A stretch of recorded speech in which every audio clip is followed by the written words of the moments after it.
Hola, bienvenidos al día 147. El devocional de hoy se llama El nombre del Señor. Bárbara Claflin vino a vivir a Londres cuando tenía 33 años. Decidió que iba a buscar una iglesia y un domingo por la mañana llegó a nuestra iglesia. La joven que estaba dando la bienvenida a la gente en la puerta le sonrió y le preguntó su nombre. Gracias a esa sonrisa, Bárbara regresó el domingo de la semana siguiente. Y al atravesar la puerta, la misma persona la saludó diciendo: «Hola, Bárbara». Gracias a que la persona de la puerta se acordó de su nombre, decidió que iba a regresar todos los domingos. Aquello ocurrió en 1947.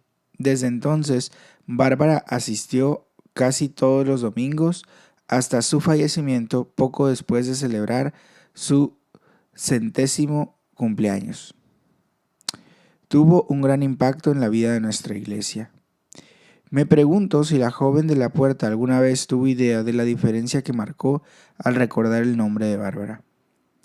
Hay gran poder en los nombres, pues son algo muy importante. Esto es cierto, pero lo fue aún más en la cultura hebrea sobre la que leemos en la Biblia. Un nombre hebreo no es una simple etiqueta. El nombre del Señor revela quién es. Vamos a leer Salmos 68 del 1 al 6. Dice así: Que se levante Dios, que sean dispersados sus enemigos, que huyan de su presencia los que lo odian. Que desaparezcan del todo, como humo que se disipa con el viento. Que perezcan ante Dios los malvados, como cera que se derrite con el fuego. Pero que los justos se alegren y se regocijen, que estén felices y alegres delante de Dios. Canten a Dios, canten salmos a su nombre, aclamen a quien cabalga sobre las nubes, y regocíjense en su presencia. Su nombre es el Señor. Padre de huérfanos y defensor de viudas es Dios en su morada santa. Dios da un hogar a los desamparados y dicha a los cautivos que libera, pero los rebeldes habitarán en el desierto. Dice el comentario: Alabado sea el nombre del Señor. David exhorta: canten a Dios, canten salmos a su nombre, aclamen a quien cabalga por las estepas y regocíjense en su presencia. Su nombre es el Señor. Dios se revela a través de su nombre. Él dio su nombre a Moisés: Yo soy el que soy, cuando vino a liberar a su pueblo de la esclavitud en Egipto.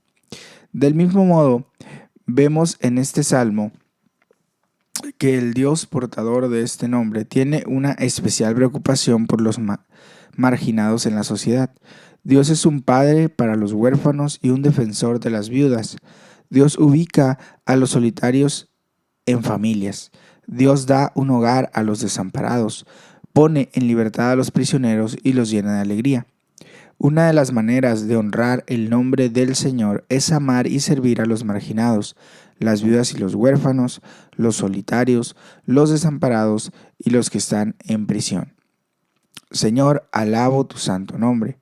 Que tu nombre sea honrado en mi vida al amar y servir a los marginados en la sociedad. Juan 16:5 al 17:5. Vamos a leerlo. Ahora vuelvo al que me envió, dice Jesús, pero ninguno de ustedes me pregunta ¿a dónde vas? Al contrario, como les he dicho antes, estas cosas se han entristecido mucho. Pero digo la verdad, les conviene que me vaya, porque si no lo hago, el Consolador no vendrá a ustedes. En cambio, si me voy, se lo enviaré. Y cuando Él venga, convencerá al mundo de su error en cuanto al pecado, a la justicia y al juicio. En cuanto al pecado, porque no creen en mí; en cuanto a la justicia, porque voy al Padre y ustedes ya no podrán verme; y en cuanto al juicio, porque el príncipe de este mundo ya ha sido juzgado. Muchas cosas me quedan aún por decirles que por ahora no podrían soportar. Pero cuando venga el Espíritu de la verdad, Él los guiará a toda la verdad, porque no hablará, de su propia cuenta, sino que dirá solo lo que oiga y les anunciará las cosas por venir. Él me glorificará, porque tomará de lo mío y se lo dará a conocer a ustedes. Todo cuanto tiene el Padre es mío. Por eso les digo que el Espíritu tomará de lo mío y se lo dará a conocer a ustedes. Dentro de poco ya no me verán, pero un poco después volverán a verme. Algunos de sus discípulos comentaban entre sí: ¿qué quiere decir con eso de que dentro de poco ya no volverán a verme o ya no me verán y un poco después volverán a verme? ¿Y por qué porque voy al Padre? Luego insistían: ¿qué quiere decir con eso de dentro de poco? No sabemos de qué habla. Jesús se dio cuenta de que querían hacerle preguntas acerca de esto, entonces les dijo: ¿se están preguntando qué quise decir cuando dije dentro de poco ya no me verán y un poco después volverán a verme? Les aseguro que ustedes llorarán de dolor, mientras que el mundo se alegrará. Se pondrán tristes, pero su tristeza se convertirá en alegría. La mujer que está por dar a luz siente dolores porque ha llegado su momento. Pero en cuanto nace la criatura, se olvida de su angustia por la alegría de haber traído al mundo a un nuevo ser. Lo mismo les pasa a ustedes. Ahora están tristes, pero cuando vuelva a verlos se alegrarán y nadie les va a quitar esa alegría. En aquel día ya no me pedirán nada. Les aseguro que mi Padre les dará todo lo que pidan en mi nombre. Hasta ahora no han pedido nada en mi nombre. Pidan y recibirán para que su alegría sea completa. Les he dicho todo esto por medio de comparaciones, pero viene la hora en que ya no les hablaré así, sino que les hablaré claramente acerca del Padre. En aquel día pedirán en mi nombre, y no digo que voy a rogar por ustedes al Padre, ya que el Padre mismo los ama porque me ha amado porque me han amado y han creído que yo he venido de parte de Dios. Salí del Padre y vine al mundo. Ahora dejo de nuevo el mundo y vuelvo al Padre. Ahora sí estás hablando directamente, sin vueltas ni rodeos, dijeron sus discípulos. Ya podemos ver que sabes todas las cosas. Ni siquiera necesitas que nadie te haga preguntas. Por esto creemos que saliste del Padre, que saliste de Dios. Ahora creen, contestó Jesús. Miren que viene la hora, y ya es la hora, en que ustedes serán dispersados. Cada uno se irá a su propia casa y a mí me dejarán solo. Sin embargo, solo no estoy porque el Padre está conmigo. Yo les he dicho estas cosas para que en mí hayan paz. En este mundo afrontarán aflicciones, pero anímense, yo he vencido al mundo. Juan 17, del 1 al 5, dice: después de que Jesús dijo esto, dirigió la mirada al cielo y oró así: Padre, ha llegado la hora. Glorifica a tu Hijo, para que tu Hijo te glorifique a ti, ya que le has conferido autoridad sobre todo mortal, para que Él les conceda vida eterna a todos los que le has dado. Y esta es la vida eterna, que te conozcan a ti, al único Dios verdadero, y a Jesucristo, a quien tú has enviado. Yo te he glorificado en la tierra y he llevado a cabo la obra que me encomendaste. Y ahora, Padre, glorifícame en tu presencia con la gloria que tuve contigo antes de que el mundo existiera. Dice el comentario: poder en el nombre del Señor. ¿Sabes cuánto poder hay en el nombre de Jesús? Cuando Jesús deja a sus discípulos, les señala: ciertamente les aseguro que mi Padre les dará todo lo que pidan en mi nombre. Hasta ahora no han pedido nada en mi nombre. Pidan y recibirán para que su alegría sea completa. En aquel día pedirán en mi nombre. Cuando acudimos a Dios en oración, no pedimos en nuestro nombre, sino en el nombre de Jesús. Por nuestra cuenta no tenemos derecho a pedir nada, pero Jesús, por medio de la cruz y la resurrección, ha hecho posible que tengas acceso a Dios en su nombre. Orar en el nombre de Jesús consiste en ponerte en sintonía con Jesús. Al hacer esto, tus oraciones se armonizan con los deseos de Dios para para tu vida y puedes orar para que se haga su voluntad. Se trata de algo que no puedes hacer por tu cuenta. Necesitas el Espíritu Santo.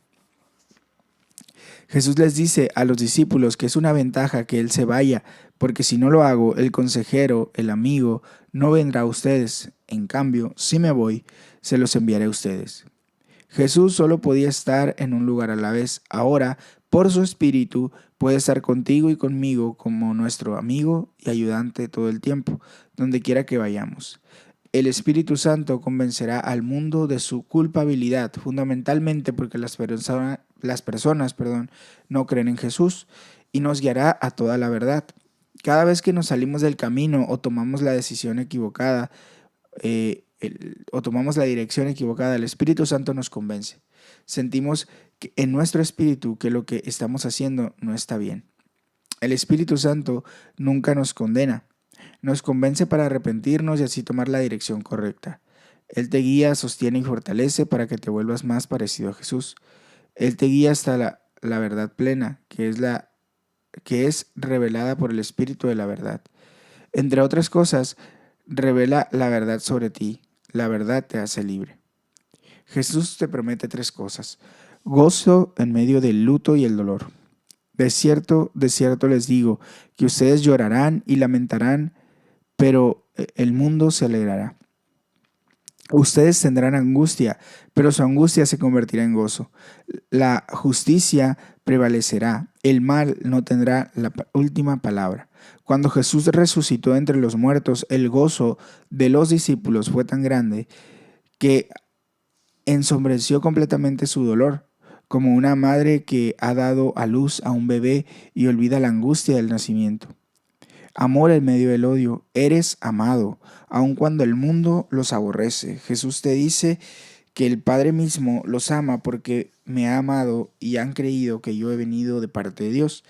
El Espíritu de la verdad revelará el amor total del Padre hacia ti. Paz en medio de los problemas. Jesús nunca te prometió una vida libre de problemas. De hecho, en palabras de la Biblia en inglés, edición amplificada, Él dice que el mundo experimentarás tribulación, pruebas y angustia y frustración, pero te promete perfecta paz y confianza en medio de estas pruebas, porque Él ha vencido al mundo. Le he privado de poder para hacerte daño y lo he vencido para ti. El don más importante que recibes del Espíritu Santo es una relación con Dios. En la siguiente oración Jesús destaca esto como la verdadera esencia y definición de vida eterna. Y esta es la vida eterna, que te conozcan a ti, el único Dios verdadero, y a Jesucristo, a quien tú has enviado. Esta asombrosa descripción de la vida eterna está contenida en la oración de Jesús para que el nombre de Dios sea glorificado. Todo lo que Jesús hizo mientras estuvo aquí en la tierra, así como nuestra relación con el Padre a través de Jesús, son algo que está ordenado en última instancia para la gloria del nombre de Dios. Señor, nunca podré agradecerte lo suficiente el inmenso privilegio de poder orar en el nombre de Jesús. Hoy oro en tu nombre. Vamos a leer 1 Samuel 17:38 hasta el 18:30. Dice así. Luego Saúl vistió a David con su uniforme de campaña. Le entregó también un casco de bronce y le puso una coraza. David se ciñó la espada sobre la armadura e intentó caminar, pero no pudo porque no estaba acostumbrado. No puedo andar con todo esto, le dijo a Saúl. No estoy entrenado para ello. De modo que se quitó todo aquello, tomó su bastón, fue al río a escoger 5 piedras lisas y las metió en su bolsa de pastor. Luego, honda en mano, se acercó al filisteo. Este, por su parte, también avanzaba hacia David detrás de su escudero. Echó una mirada a David y al darse cuenta de que era apenas un muchacho pelirrojo y buen mozo, con desprecio dijo: ¿Soy acaso un perro para que vengas a atacarme con palos? Y maldiciendo a David en nombre de sus dioses añadió: Ven acá, que voy a echar tu carne a las aves del cielo y a las fieras del campo.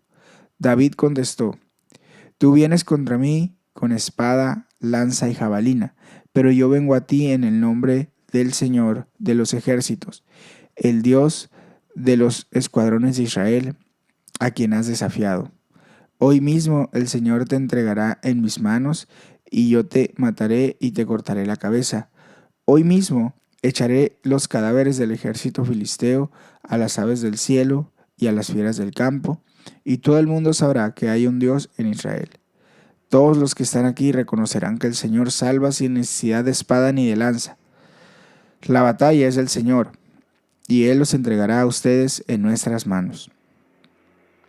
En cuanto el filisteo avanzó para acercarse a David y enfrentarse con él, también, también este corrió, rápidamente hacia la línea de batalla para hacerle frente. Metiendo la mano en su bolsa, sacó una piedra y con la honda se la lanzó al filisteo, hiriéndolo en la frente. Con la piedra incrustada entre ceja y ceja, el filisteo cayó de bruces al suelo.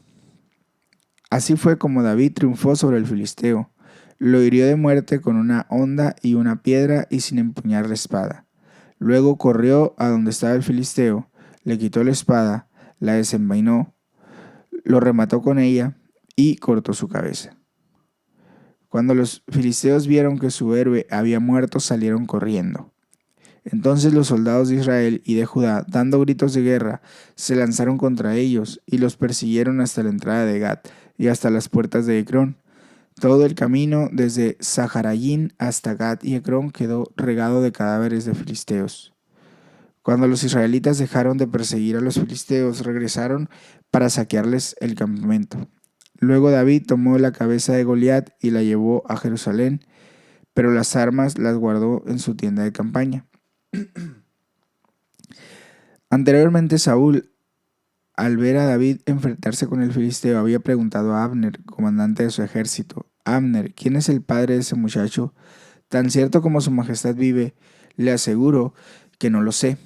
Averígüenme quién es, le había dicho el rey. Tan pronto como David regresó, después de haber matado a Goliat, y con la cabeza del filisteo todavía en la mano, Abner lo llevó ante Saúl. ¿De quién eres hijo, muchacho?, preguntó Saúl. De Isaí de Belén, servidor suyo, respondió David. Primero de Samuel 18. Una vez que David y Saúl terminaron de hablar, Jonatán entabló con David una amistad entrañable y llegó a quererlo como a sí mismo. Saúl, por su parte, tomó a David a su servicio y desde ese día no lo dejó volver a la casa de su padre. Jonatán hizo un pacto con David porque lo quería como a sí mismo. Jonatán se quitó el manto que llevaba puesto y se lo dio a David. También le dio su túnica y aún su espada, su arco y su cinturón. Cualquier encargo que David recibía de Saúl lo cumplía con éxito, de modo que Saúl lo puso al mando de todo su ejército, con la aprobación de los soldados de Saúl y hasta de sus oficiales. Ahora bien, cuando el ejército regresó, después de haber matado a David al filisteo, de todos los pueblos de Israel salían mujeres a recibir al rey Saúl. Al son de liras y panderos cantaban y bailaban y exclamaban con gran regocijo: Saúl mató a miles, pero David a sus 10,000. Disgustado por lo que decían, Saúl se enfureció y protestó: a David le dan crédito por 10,000, pero a mí por miles. Lo único que falta es que le den el reino. Y a partir de esa ocasión, Saúl empezó a mirar a David con recelo.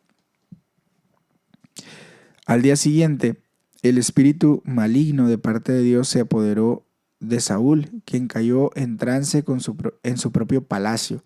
Andaba con una lanza en la mano y mientras David tocaba el arpa, como era su costumbre, Saúl se la arrojó pensando: a este lo clavo en la pared. 2 veces lo intentó, pero David logró esquivar la lanza. Saúl sabía que el Señor lo había abandonado y que ahora estaba con David. Por eso tuvo temor de David y lo alejó de su presencia, nombrándolo comandante de 1,000 soldados para que dirigiera el ejército en campaña. David tuvo éxito en todas sus expediciones, porque el Señor estaba con él. Al ver el éxito de David, Saúl se llenó de temor. Pero todos en Israel y Judá sentían gran aprecio por David, porque él los dirigía en campaña.